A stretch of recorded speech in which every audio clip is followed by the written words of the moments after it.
would synthesize everything into a word, which is resilience. How many of you know the meaning of that word?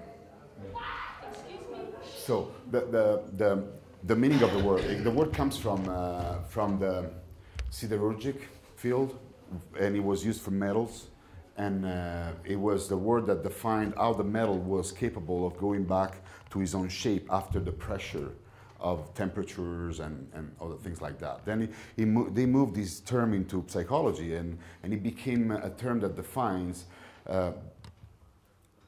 the capability, the ability to adjust and find possibilities even in adverse circumstances.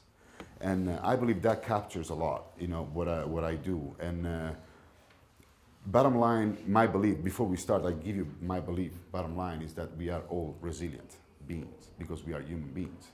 And human beings have resilience in them to begin with. Then we cast it out, we cast it away by growing up and learning whatever we learned. Because what we learned actually takes the place of the natural flow of who we are.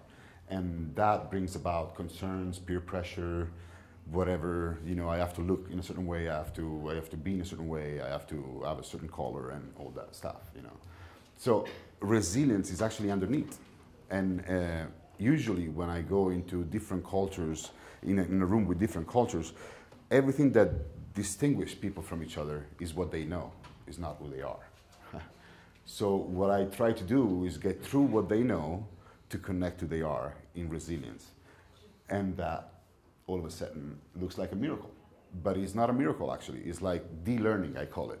It's like taking off all the structure we put on by what we heard and what we started to believe. And then it all happens by itself.